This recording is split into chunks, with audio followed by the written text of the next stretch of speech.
but can get their fill of the sweet science 24 hours a day, 7 days a week. With a vast library of over 1,200 events from boxing's most memorable bouts of all time, Boxing TV melds the past greats with today's promising young stars. Boxing TV is the free go-to destination for everything boxing, including classic bouts, live events, and news and information. Boxing TV is available on Local Now, Distro TV, Sports.tv, Select TV, and www.watchboxing.tv. Follow Abrams Boxing on social media at Abrams Boxing on Twitter, Abrams Boxing on YouTube, and at Mark Abrams Boxing on Instagram.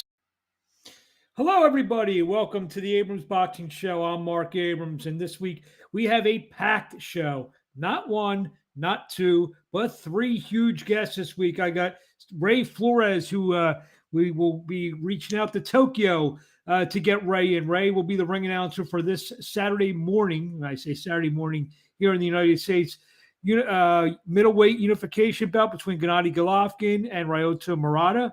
Also, we will have Bryant Perrella, who will take on Kevin Salgado in the opening bout of a Showtime Championship boxing tripleheader, and as well as Giovani Santillan, who will be the co-feature bout this Saturday night on ESPN. So let's go right to Saturday in Tokyo, Japan. Like I said before, we got Gennady Golovkin 41-1 with 36 knockouts, taking on Ryota Murata for a two middleweight championship bouts. Golovkin is a minus 575 favorite, where Murata is plus 400, and it's going to be a great fight. And we get into the fight, give a lot of my predictions and talk about some other stuff in the world of boxing with the man who's going to be the guy in the center of the ring before the two fighters touch gloves, that sweet baby Ray Flores. I got a chance to speak to him this week in Tokyo, where he's in Tokyo, Japan, and this is how it went. Good evening, everyone. Joining me I think this is my longest time difference interview, all the way from you in Tokyo, Japan. Ray Flores, you're actually in Tokyo. I am in Tokyo, my friend. Gotcha. A lot of people must be running around. It is great. I really haven't left the hotel much, but I wanted to tell you first and foremost, happy belated birthday. Thank you. I know that you enjoyed it with your lovely wife, and thank you. All the best to you and what is going to be a successful year. And lo and behold, we have a very busy springtime in the sport of boxing, and very honored and blessed to be making my third trip here to Japan for Gennady Golovkin and Murata on Saturday. Well, let's dive right into it. And see, it's when we can talk fights, it's actually better when you're the ring announcer, because you can actually give more of maybe what you feel when you're the ring announcer, I guess. And if you're doing blow by blow, you kind of have to just keep your thoughts to yourself, I guess. So talk about this fight. What do you think? A lot of people think that we're going to see an old Gennady Golovkin, or I always use this term, or the old Gennady Golovkin. Oh, Mark Abrams, I'm glad you brought that up, because that is a classic Larry Merchant reference from the glory days of HBO boxing that set the standard for our sport. And I'll tell you this, Murata is a champion here in Japan. He's the WBA champion. He's not going to allow and just sort of, play, the supporting actor to Gennady Golovkin. He's not going to just be like, okay, here, come to my home country, have one of the biggest events that Japanese boxing's ever seen and just destroy me. No, he's a power puncher. He's a champion. He wants to defend his home country. He wants to prove to those here in Japan that will be watching all over Japan on Amazon Prime that, guess what? There's a reason why I'm a champion. There's a reason why you all believe in me. I think this is going to be a firefight, because Gennady Golovkin is in impeccable physical shape and is defying the fact that age is but a number. He has a potential fight against Canelo Alvarez, the third fight that he has been longing for and craving for years. And if he beats Murata, if Canelo beats Bivol, which I do believe will happen, then they put themselves in line for a third fight. But I think this is going to be a barn burner of a matchup. I think this is going to be high contact, high volume, very physical, and they are going to throw some heavy leather towards one another. We've heard about how big Murata is in Japan. You're actually in Japan.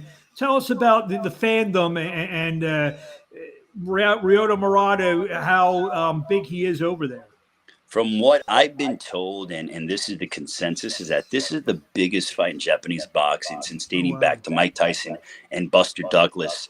That was 32 years ago. And so, but I guess if you go further, this is probably the biggest fight involving a Japanese fighter, probably even before that.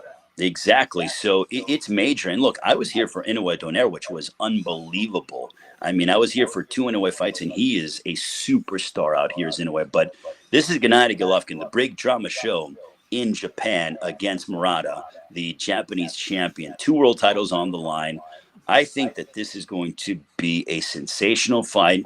And look, who doesn't want to wake up and have brunch and boxing? In the United States, that's what you can do on 5 o'clock in the morning in the East. Well, maybe a little breakfast then, a little breakfast and boxing. You know what I mean? Before you go to brunch, on a Saturday, late morning, early afternoon. So, but enjoy some breakfast, enjoy some boxing, because you're not going to be disappointed by this fight. If you're having trouble getting up on Saturday morning, just put your TV on the zone, because Ray Flores screaming into the ring announcing that if that don't wake you up, nothing will. So it's a big weekend of boxing. Are you allowed to make a pick, or do you have a pick? No, I mean, because I'm the ring announcer, and I do my gambling show. One thing I said on my gambling shows, because I'm going to be handling the scorecards, I can't give a prediction one way or another because it's unlawful, because I'm going to be announcing the winner. But all I can tell you, Mark, is that the fans are going to win, because I think this is going to be one of those fights where both fighters put it all on the line and they come forward. Golovkin is in outstanding physical shape. Murata is clicking on all cylinders. And look, this is one of those fights that if you love high contact fights, this is the kind of fight for you. They're not going to sit back and wait and be patient and, use a lot of shoulder rolls and the Philly shell and all this and that. They're going to come at each other, mano a mano, toe to toe, stand in the center of the ring. Which man can handle the other man's power? Who will be left standing after they can dish out? Who can absorb the most? Who can dish out the most? I believe there's another world title fight on the card, if I'm not mistaken. Flyweight title, Nakatani. Yeah, flyweight title fight. I'm excited. I'm pumped about that. Look, this is a fantastic card. Taken Promotions, Mr. Honda, along with Triple G Promotions, they orchestrated this, and Saitama Super Arena sold out. It will be electric inside that arena. I love the Japanese fight fans. They're so respectful, and they're passionate, and they're honorable, and they come out to support every single fight on the card. Typically, you have this late arriving crowd in the United States, and no shame on the U.S. because, that's my home country. But the Japanese fight fans come out from the beginning of the prelims because they all want to see, the entire show and the entire card. So credit to them. It's just be one of those fights where there'll be no crowd noise, like actually during the fight. And then if some action happens, we'll hear something. Yeah, exactly. That's actually what happened with Inoue Donaire number 1, because of the fact that when Inoue knocked down Donaire, it was like the whole crowd was quiet, and then the knockdown happened, and my ears were ringing from the eruption of the fanfare and the cheers from the fans. It was nuts, Mark. I mean, my ears are still ringing from that in November of 2019, and I can only imagine what's going to happen if there's a knockdown or two. Now, key word that I emphasize right now, Mark, or two, because I could see this going back and forth, and I could see it being a seesaw fight, which I do believe we will witness on Saturday. If you weren't in Japan, most likely you'd probably be in Las Vegas. The Virgin Hotel has an equally, and I said this when I talked to Sebastian Fundora last week. I think this fight on paper with Erickson Lubin, which is going to be on Showtime, I guess 10 o'clock on Showtime Saturday night. Showtime rolled out their big schedule going through the beginning of July. That was the fight with Lubin and Fundora. I thought it was going to be the best fight on paper. Well, here's the thing about this fight. The odds are very close. Lubin is a favorite in the fight. I don't know who to pick because I think it's such an even fight. I could see a variety of scenarios playing out. I think it's a great fight. I think they're going to kill each other. I could see Lubin stopping Fundora. I can see Fundora overwhelming Lubin, stopping Lubin. I could see Lubin getting a decision. I could see Fundora getting a decision. I could see a split decision either way. I could see a draw. I don't know where this is going to go. I think that it is going to be just bananas. I mean, that is what it's going to be. It's going to be sheer pandemonium between those two because the first 2 rounds might be the feeling out process. But mark my words, Mark, That's going to dissipate. And when the pleasantries are done and the feeling out process is gone, in the third round, moving forward, I think these guys are going to try to hurt each other. I think they will. And it's going to be a high wire act. Fedor is one of those guys that, and I'm wondering, because my brother's going to be hosting the press conference tomorrow for Showtime Championship Boxing. And one of the questions, and I mean, I'll give you, breaking down the fourth wall, as we so to speak, is that how do you prepare, if you're Erickson Lubin, for someone who's 6'6" like Fundora, who can hit you from all the way out here? Typically, you prepare yourself for conventional guys, 6'2" and below. How do you prepare for somebody like that? But you know what the funny thing is? I talked to Sebastian last week. You mentioned about a guy hitting him from so far away. He doesn't do that though. It's unbelievable. I said, do you ever? I'm sure you're told from time to time, use your gifts. You're 6'6", you're long, stay on the outside and fight. He goes, I just, I fight the way I fight, which is amazing being his size. I mean, he's going to just try to get in Lubin's kitchen. Lubin's got power. He's going to try to knock out Fundora. This fight is not going the distance, in my opinion. No, I mean, I don't know where it's going to go, but all I know, and I hate to sound very much redundant here, but I think the fans win again in that fight. I mean, I think it's going to be a barn burner. The same way Golovkin Rada is going to be a barn burner, I think Fundora and Lubin's going to be a barn burner. To a lesser extent, the co-feature Sergio Garcia, who put up a valiant effort against Fundora in his last fight in December, is going to fight former world champion Tony Harrison. So that figures to be an action fights. I think Showtime has a really nice show on Saturday night. Yeah, it's going to be a quality event there in Las Vegas, fighting capital of the world, and small venue, and I think it's the perfect venue for a fight like this. Also, Saturday night, we'll just touch on Michaela Mayer on ESPN defends her unified world titles against Jennifer Hahn.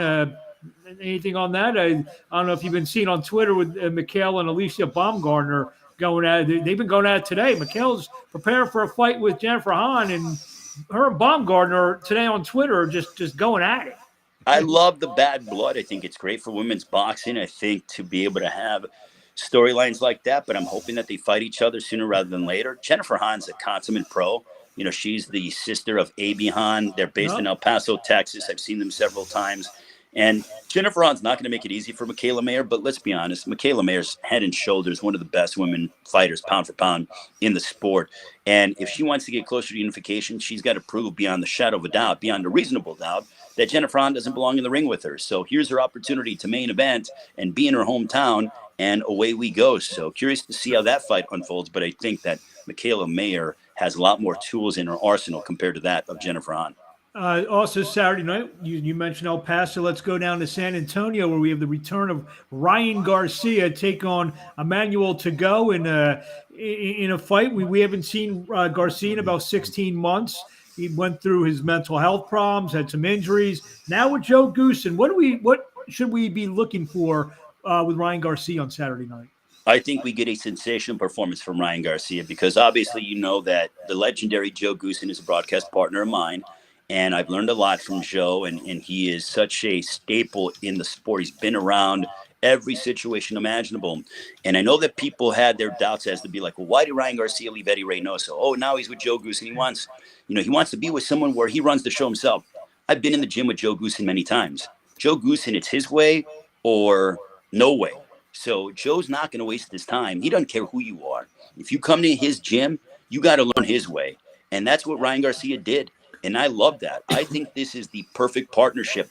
I think we get, and I very rarely do I use this word, Mark, and you've known me for many years, like going on 10 years now. I don't use the word spectacular often.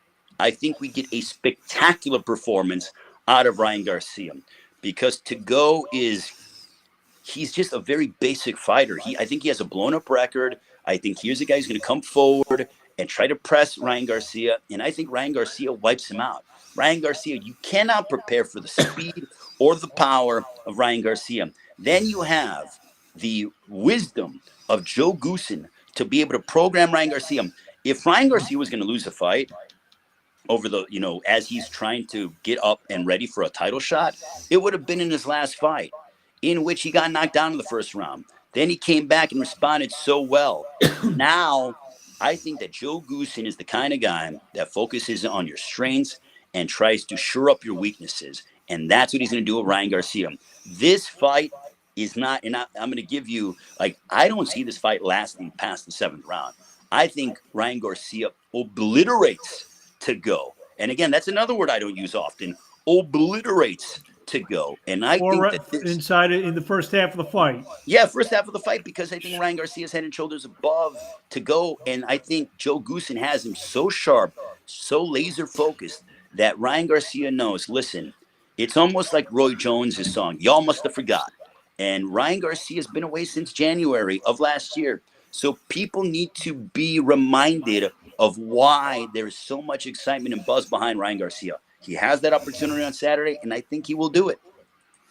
So if he does what you say he will do, and I guess because of Kambosos and Devin Haney are kind of tangled up for, maybe a couple fights or whatever, everyone's going to be calling for Garcia to fight Tank Davis. Should Tank Davis dispose of Rolly Romero?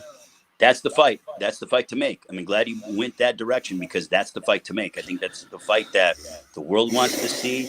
I think it's the fight that I believe Mayweather Promotions tried to make that fight back when Ryan Garcia got a win last January. It couldn't happen for some reason. Ryan Garcia took his sabbatical, got himself focused again and healthy. And now with the way that their schedules are lining up, look at this.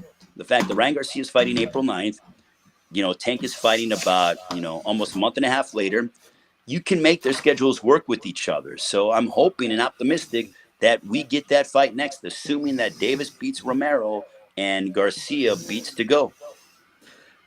So the lightweight division, obviously it's got a lot of things. The only thing that scares me about that fight being made, they just tried to make Charlo Munguia, and Oscar insisted it needed to be on DAZN or DAZN pay-per-view. And we may run into the same thing that with PBC, they may want to do it on Showtime. Oscar's going to want to do it on DAZN with Garcia. So hopefully these two guys win. And like you said, that's the fight to make. Here's the thing, though. Davis is the champion, so it's like, I understand. Charlo was the champion. Yeah, Charlo was the champion. Kind of like, how do you even have any basis when you're not the champion? I mean, if you were a champion, I understand that, but you're a challenger. Isn't the whole thing people want to say, you got to cross the street. You got to go across the street. All the fight fans, you got to cross the street. Okay, all right. Well, the offers have been made, so what's the deal? No matter what. I'm confused, Mark. I'm confused. I haven't had my fish oil today. Can you provide me some clarity, my friend? It's amazing. No matter what continent you're in, you're still you're still a little nuts. But that's why we love. I'm not normal, that's for sure. That's why we love. Anything else on the schedule? I will try to talk to you next week from Dallas. I know you're getting in there late. Obviously, by the time you get home from there, you may not know what day it is when you get home. Well, I'm going to White Sox opening day next week, so on Tuesday. So I'll get home, get a day and a half of sleep, and then go to White Sox opening day on Tuesday. Head to the Motor City, Detroit, Michigan, for Lee Baxter, Lou DiBella for a fight on Fight Pass on Friday night.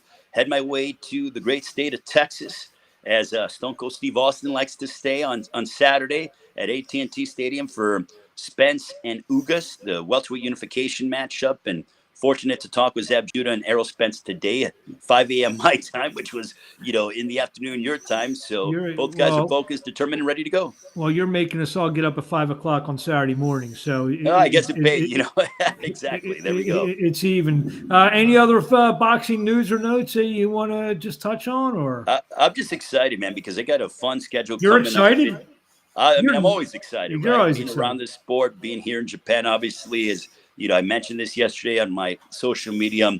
I love the late, great Gorilla Monsoon, as I will say, borrow a phrase from him, history will be made on Saturday night when Triple G fights Murata. Is there any New Japan wrestling in town, or you tried to look that up? I mean, we're in a bubble, so to speak, here in the hotel because, COVID restrictions and everything. So, really can't go out and venture out too much. Why is it like that? Is it still is it bad over there? No, it's not bad. It's just, we get tested regularly and stuff like that. So, everyone's taking precautions to make sure that the athletes and the fighters are good and the staff is good. So I totally respect that. And, wearing our mask and stuff like that. But I've been eating great. I've been working out well and being in a beautiful hotel and learning and hearing some stories from the legendary Mr. Honda of taking promotions and talking with Tom Loeffler, Triple G Promotions. And it's a wonderful fight family that we're all congregated here in Tokyo. And I saw you tweet a picture out with the legend Chocolatito. It did. He's out here. He's having fun. He's enjoying himself here in the hotel. And, hopefully we can get him and Ioka, inside the ring sooner than later. And I'm sure they'll call you to ring announce that one as I'd well. be all about it, my man. Anytime I can come to Japan and do a big prize fight, sign me up. It's my favorite country in the world, but haven't visited Australia yet. So you live in the United States, but yet you just said Japan's your favorite country. No, I said to visit. Let me clarify that. To visit. Favorite country to visit is what I meant. Okay, because I'm not one of those guys that's like, I love the U.S. of A, my man. To celebrate 4th of July, it's one of my favorite holidays, my friend. There you go. Celebrating our freedoms. There you go. In Philadelphia too. Well, exactly. You can learn history from Ray, learn geography, and learn boxing. Ray, thank you. Yeah, you can learn some dating tips as well. You know what I mean? I'm a single man, so I'm all about being out about the town. Well, if anyone is. If any young ladies are watching, Ray's DMs are always open. So, you said it, not me, Mark. On Instagram and Twitter, he's an equal opportunist. That's Ray, right. we thank you for a few minutes of your time. Enjoy Tokyo, and we will see you Saturday morning here in the United States. Beautiful, my man. Thanks so much for everything, and happy belated birthday. Thank you. There you have it, my man, Sweet Baby Ray Flores, joining us from Japan, where Gennady Golovkin's take on Ryota Murata for a middleweight championship fight on Saturday morning. For the record, I am picking Ryota Murata to win this fight on Saturday morning. I don't know how he's going to do it, but he's winning this fight on Saturday morning when he faces Gennady Triple G Golovkin. Like we mentioned, Erickson Lubin, Sebastian Fondor, tremendous fight. That odds there, Lubin's a minus 140, where Fondor's a plus 120. Heck of a fight. It's a pretty bettable fight, considering the odds. I hate doing this because Sebastian was our guest last week. I'm taking Erickson Lubin. I want to say by knockout. Take him, lay the 140. Also, Tony Harrison takes on Sergio Garcia. Garcia is actually a favorite in that fight over the former world champion. Garcia minus 250. Harrison's a plus 200.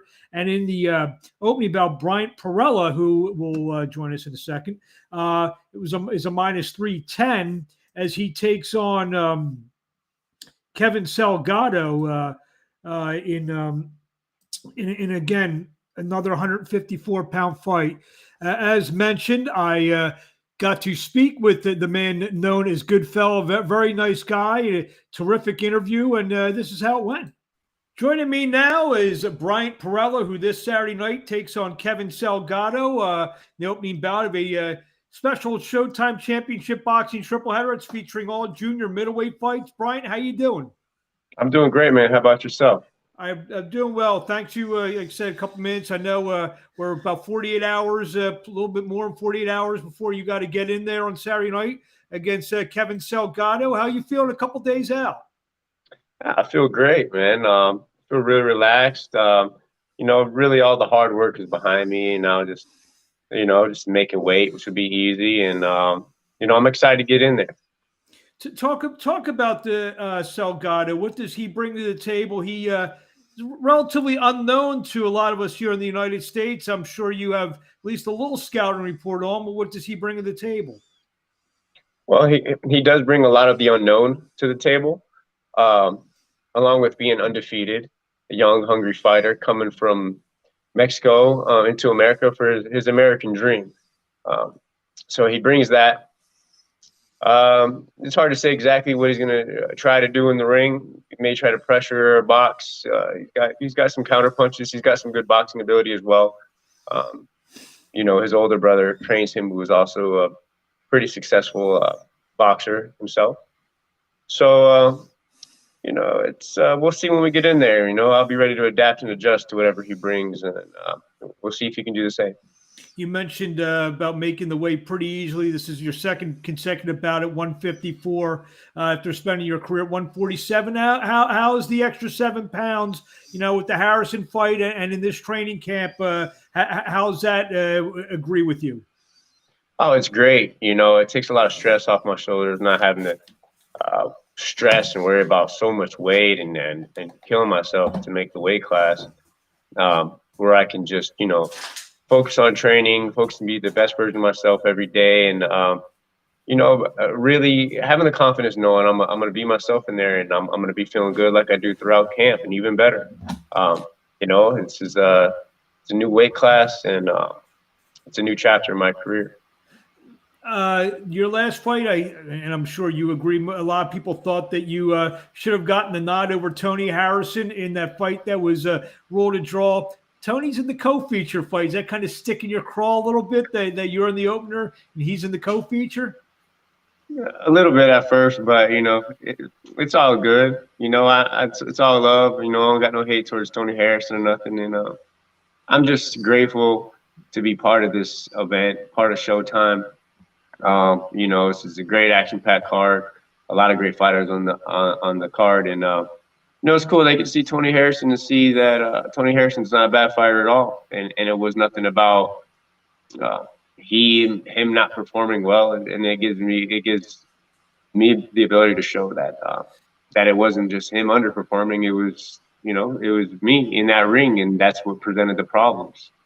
I would imagine that a lot of the theme before the big main event with Fundora and Erickson Lubin, when you're fighting, when Tony's fighting, I would imagine that fight's going to be brought up several times, probably while you're fighting, as well as when Tony's fighting. Is that a fight if you guys both win and handle business? Is that a fight you'd like to run back? I'd love to. If the feeling's mutual, whatever they want to bring to the table, I'll be ready. I can't look past this guy by no means necessary. So, I would love to talk past this fight, but I don't want to mess myself up mentally, man. I gotta lock in on this guy. Just to backtrack a second, going down your record, I mean, you're literally 1 round and 1 second away from being 20-1. The one fight against Ugas doesn't look like that bad of a loss now, considering what Ugas has been able to rack up since fighting you. You thought about that you're a round and a second away from maybe even being in a better spot? Hey, man, that's boxing, man. It's one fight can change your life for the good or the bad. You can have one fight that seems so bad and another fight that puts you right back up.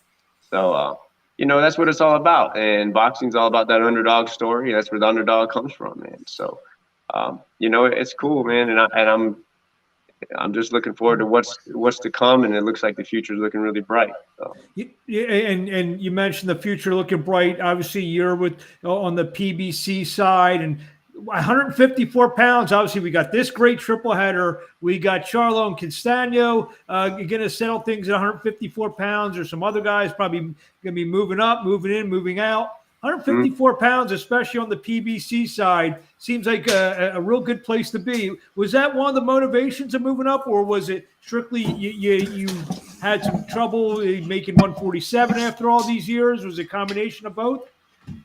Combination of both. I had a good run at 147, but I outgrew the division, and there's just time to step up to the next level and show the next level showcase of my skills. But it is great that these guys, like you said, are all moving up from 47. There's already a lot of talent at 154, so it seems like it's becoming a hotbed of talent at 154. You have all the stars from 147 that are feeling the same, like, hey, it's time to move up. And then you got the guys that are solidified at 154 that are staying. So it's becoming that hot spot, man, for boxing and talent. So I'm blessed to be part of this division, and I'm excited for it. And I think you've at least in my opinion, you've established yourself as one of those guys, win, lose, or draw. You're going to have some staying power because you're always in good action-packed fights, and the fans want to see Bryant Perrella in the ring. Like you said, no matter what the results are. Is that the way you feel? Yeah, I appreciate that, man. And I always look to put on exciting fights for the fans.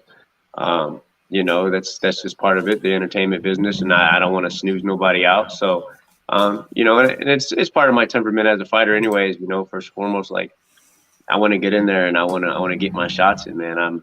You know, I don't like to stray away from a fight by no means. So, it's happy to hear that, and I'm blessed to be that people actually, you know, they are excited to see me fight.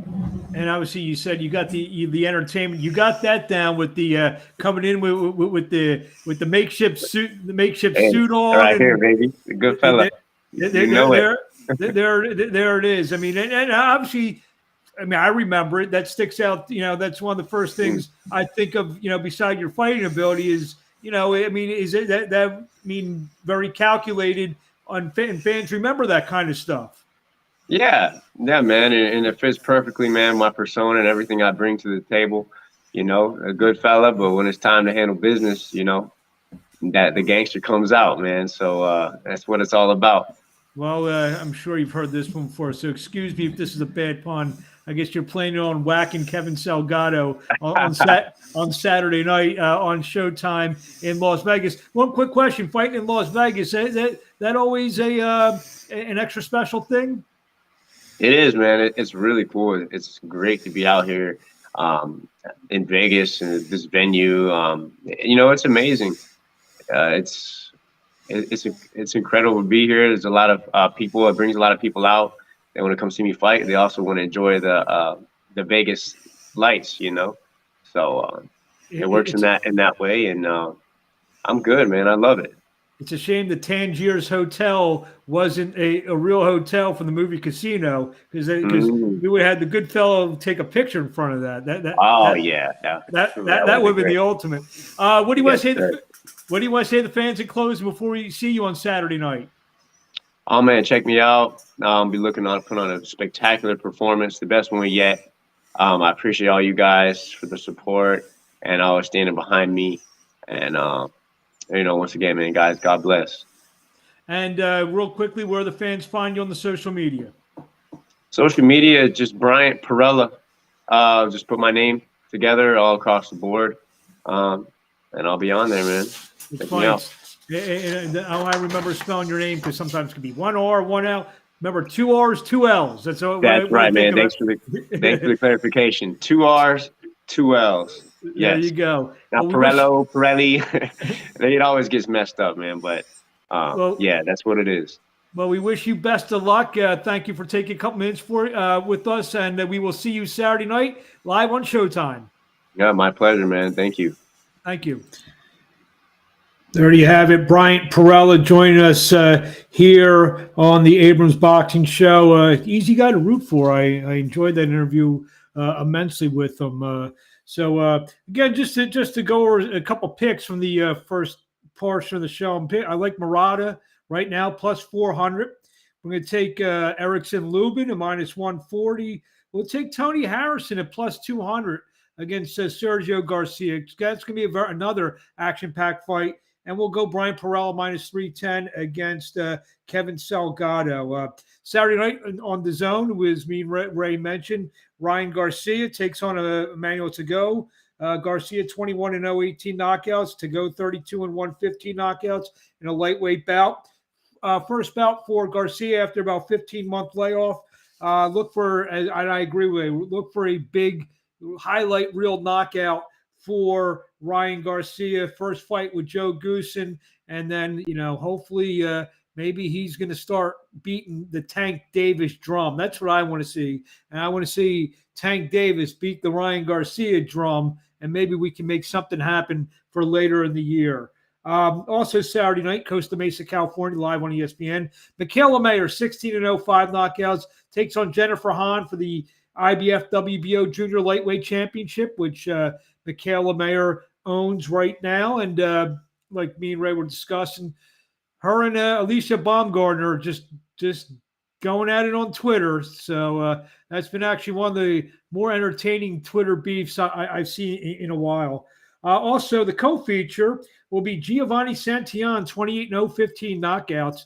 He will take on Giovanni Barraza.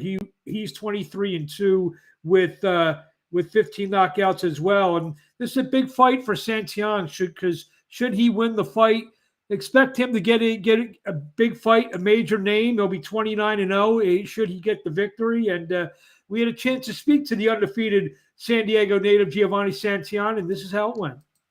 My next guest on Saturday night will take on Giovani Barraza on ESPN, the undefeated welterweight Giovani Santillan. Giovani, how you doing today? I'm doing well. Thank you. We're a few days out from this fight on Saturday night against Barraza. How you feeling? How'd camp go? Great. We've had a pretty long camp. We've been training, up with Robert Garcia in Riverside since like January. And we're helping out with Jose Ramirez for his fight. And but it's been a great camp, a lot of sparring, a lot of hard work. So we're ready. What's that like? Obviously, Jose Ramirez, former world champion, just in a great fight a couple of weeks ago. What's that like, when you're surrounded by nothing but top-notch world title challengers, world champions? How much does that bring your game up? It brings it up a lot. It inspires me, motivates me. And just to be surrounded by that, I feel like it really elevates my level and brings me up. Giovani Barraza, 23-2, seems to be a tough guy in there. 15 knockouts from Colombia. What's the scouting report on Barraza? He seems like he'd be a good fighter. I saw some tape on him against a couple of southpaws. Adorable guy. Can moves a lot. It seems he keeps a high guard. So I think we have a good game plan on what I want to do for my performance on Saturday.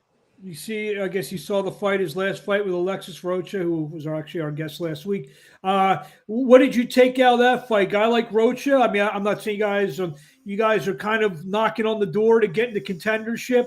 You see that as a similar type of guy who he last fought than as well as you are?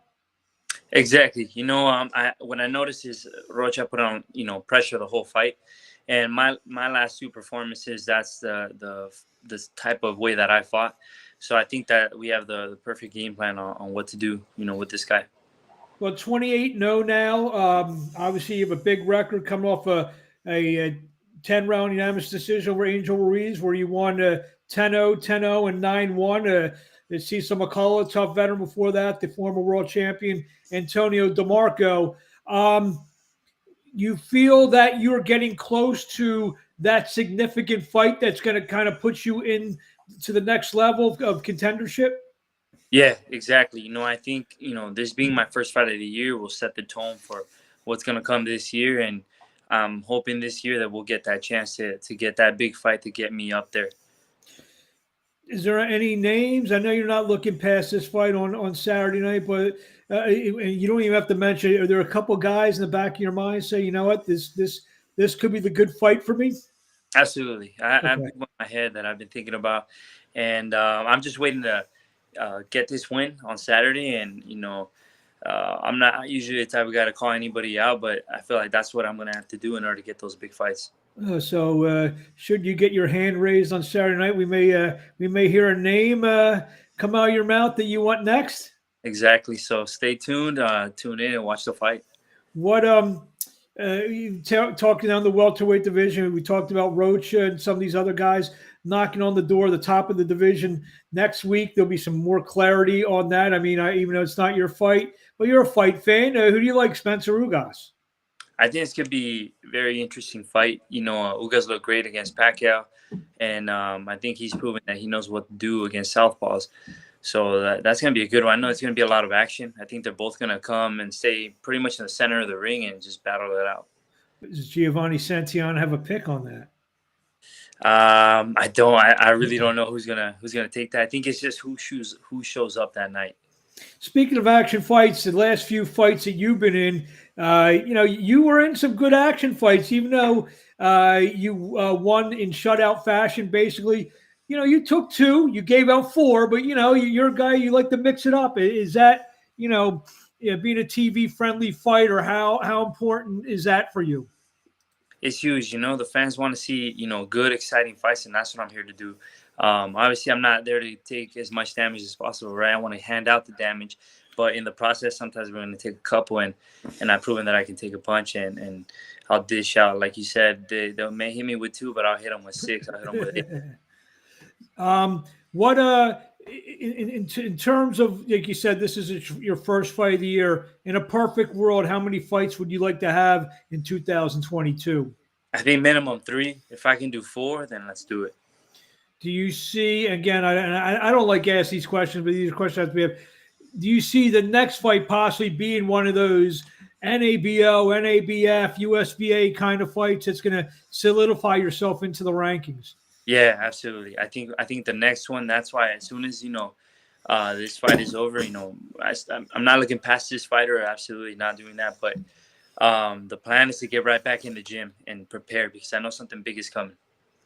So something big, something. Have you, again, without reviewing anything, is that, I mean, has, whether it's the promotion or split T or whatever, have they set out basically a game plan for you in terms of, what the next fight could be? Well, I think right now the thing is they've been keeping me active. I was able to fight twice last year, starting off already in April. So it's more of me, just a feeling I get. I know that with my performance, I'm going to show that I need those fights, that I deserve those fights. And I don't think that there's any question about it that I'm going to get those fights this year.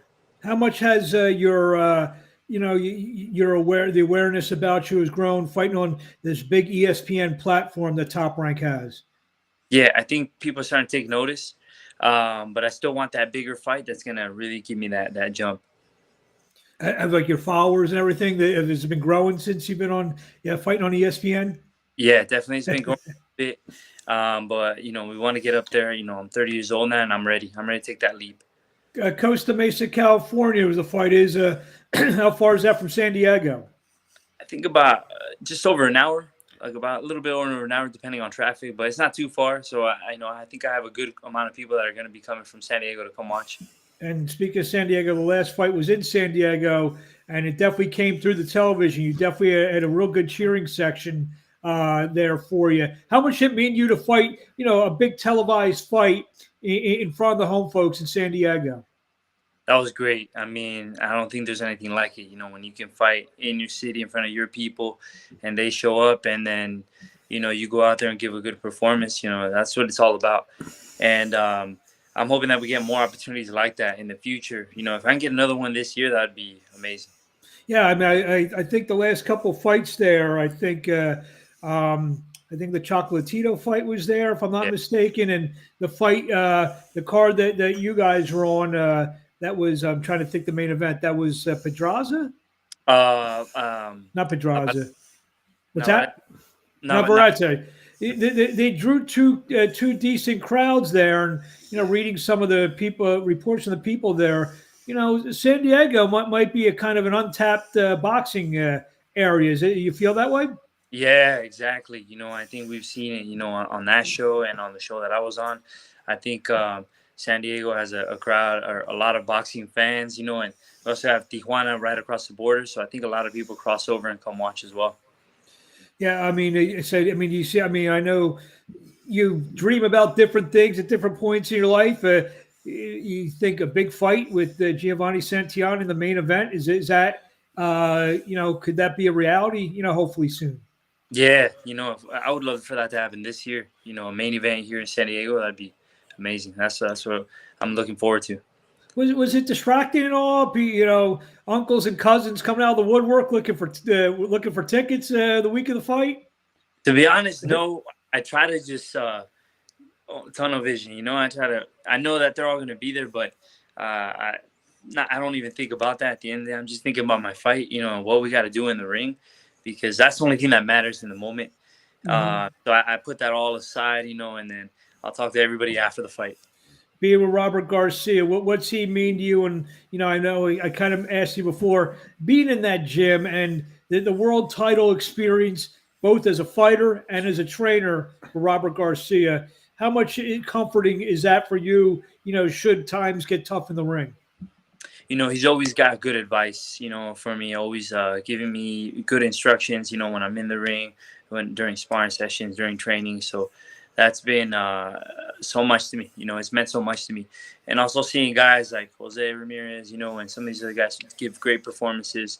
It lets me it feels lights a fire in me, man, that's what I want to do. That's what I want to do. And, you see Bam Rodriguez, that world title. and that was just amazing. It's come up in weight class and go out there and fight like that, and that's what I'm looking forward to doing this year. When those guys come back in, they fight on Saturday, they come back in the gym Tuesday or something, and they have this belt around their shoulder, around their waist. How inspiring, motivating is that for you as well? It just makes me hungry for that. I'm hungry for that, to get that too. I see them do it, and I know it's possible for me to do it as well.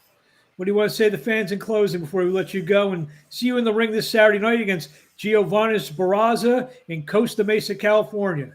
Yeah, I just want to thank everybody that's been supporting me to this point. And, yeah, show up, guys. It's going to be a great night. Tune in on TV if you can't make it. It's going to be a good night of fights. Class act, undefeated, and future world champion Giovani Santillan. Thank you for a few minutes of your time, and we'll talk to you along the way. Thank you, Mark. Thank you. There you have it, Giovani Santillan joining us. The good fighter, 28-0, looks for win 29 Saturday night against Perrella. And I'm actually excited. There's a couple reasons to tune in. ESPN, you got the fight with Michaela Mayer, who is one of the best pound-for-pound female fighters in the world. And who is Giovani Santillan going to call out after the fight? We shall see. Tune in Saturday night on ESPN. Just a couple of news and notes. Floyd Mayweather back in the ring doing an exhibition against undefeated 40-year-old, Don Moore on May 14th in Dubai, an exhibition on the card. Anderson Silva will be on that card. Badu Jack will be on that card. So look for that. I believe it's on an internet pay-per-view. Also, they formally announced the Gervonta Davis-Rolando Romero fight, which will take place May 28th at the Barclays Center, live on pay-per-view, Showtime pay-per-view on May 28th. Go to 15rounds.com, 15rounds.com. We have the video up of that explosive press conference. So a lot of good fights continue to be rolled out as the weather gets warmer. The fight scene is going to get hotter over the next few months, April, May, June, July. Looking forward to a great months, and you just come back every week. We're going to have some of the best guests in the land, in the sport, on the Abrams Boxing Show. I want to thank my good buddy Ray Flores, who was in Japan, Bryant, Perrella, and Giovani Santillan for joining us. We'll be back next week, and enjoy the fights.